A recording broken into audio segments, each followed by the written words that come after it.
এ format থেকে Steve স্মিথের অবসরের ঘোষণা। কদিন আগেই বলেছিলেন কেরিয়ার একেবারে শেষ সময়ে চলে এসেছেন তিনি। এখন শেষের সময়টা ভাবতে চান। স্টিভেন স্মিথের শেষটা হয়ে গেল গতকালই। ওয়ানডে ফর্মেট থেকে নিজেকে সরিয়ে নিলেন অস্ট্রেলিয়ার এই ব্যাটার। 170 ওয়ানডে, দুটো বিশ্বকাপ শিরোপা তার নামের পাশে রেখেই গুড বাই বলে দিলেন একদিনের ক্রিকেট থেকে। দুবাই আন্তর্জাতিক ক্রিকেট স্টেডিয়ামে ভারতের বিপক্ষে চ্যাম্পিয়ন ট্রফি সেমিফাইনাল হয়ে থাকলো একদিনের ক্রিকেটে স্মিথের বিদায়ী ম্যাচ। 96 বলে 73 রানের শেষ ইনিংসটা হয়তো স্মিথের চিরচেনা ওয়ানডে স্টাইলের এক প্রতিচ্ছবি হয়ে থাকলো আজীবনের জন্য।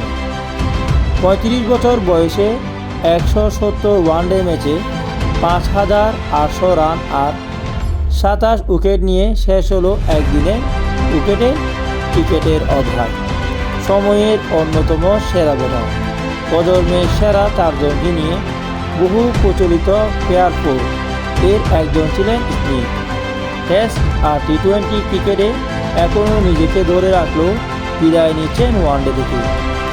অস্ট্রেলিয়া দলকে 2027 বিশ্বকাপের জন্য তৈরি হতে পর্যাপ্ত সময় নিতে চান স্মিথ। দলের কথা চিন্তা করে সরে গেলেন 35 বছরের এই ক্রিকেটার একদিনের ক্রিকেট থেকে। বিদায় বেলায় স্মিথ বলেন, এখন 2027 বিশ্বকাপের জন্য প্রস্তুতি নেওয়ার উপযুক্ত সময়। তাই আমি মনে করি সরে যাওয়াই এটাই সঠিক মুহূর্ত। জাতীয় দলের সঙ্গে থাকা প্রতিটি মুহূর্তেই উপভোগ করে জানিয়েছি। সঙ্গে বিদায়ের সময়ে স্মরণ করেছেন 2 বিশ্বকাপ জয়ের স্মৃতি কথাও। দারুণ একটা যাত্রা ছিল, আমি প্রতিটি মুহূর্ত উপভোগ করেছি। অনেক অসাধারণ মুহূর্ত ও দুর্দান্ত স্মৃতি রয়েছে।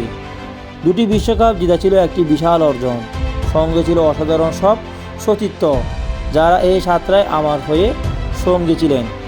ওয়ানডে ক্রিকেট থেকে গুড বাই লিখলেও স্মিথ মনে দিতে যান টেস্ট ক্রিকেটে। সামনে টেস্ট চ্যাম্পিয়নশিপ ফাইনাল, এরপরে আছে মর্যাদার অ্যাশেজের সূচিটাও। স্মিথ চোখ রেখেছেন সেখানে।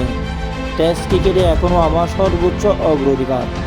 আমি বিশ্ব টেস্ট চ্যাম্পিয়নশিপ ফাইনাল, শীতকালে ওয়ানডে সিরিজের সফর এবং দেশের হয়ে ইংল্যান্ডের বিপক্ষে সিরিজের জন্য মুখোমুখি আছি। আমি মনে করি আমি এখনও এই পর্যায়ে অনেক কিছু দেওয়ার ক্ষমতা রাখি। টেস্ট ম্যাচে স্মিথ এখনও ঠিক কতখানি কার্যকর তা নমুনা দেখা দিয়েছে সদ্য সমাপ্ত বোর্ডার গাম্বার এবং ওয়ার্নার মুডি সিরিজে। তবে টি-20 ক্রিকেটে তার দলে থাকা এখন অনেকটা অনিশ্চিত। জায়গা পাননি 2024 সালে টি-20 বিশ্বকাপের স্কোয়াডে। তবে স্মিথ নিজেই জানিয়েছেন 2028 সালের অলিম্পিকে খেলতে চান তিনি। ডাক পেলে অংশ নিতে চান টি-20 ফরম্যাটের অলিম্পিক গেমসে। অস্ট্রেলিয়ার হয়ে ওয়ানডেতে রান সংগ্রহের তালিকায় 12তম স্থানে থেকে কেরিয়ার শেষ করেছেন স্টিভেন স্মিথ। তবে স্মিথের 12 সেঞ্চুরির চেয়ে বেশি শতক আছে মোট 5 জনের। আর সেখানে গড় বিবেচনায় ডেভিড ওয়ার্নারের পরেই আছে স্টিভেন স্মিথের নামটা।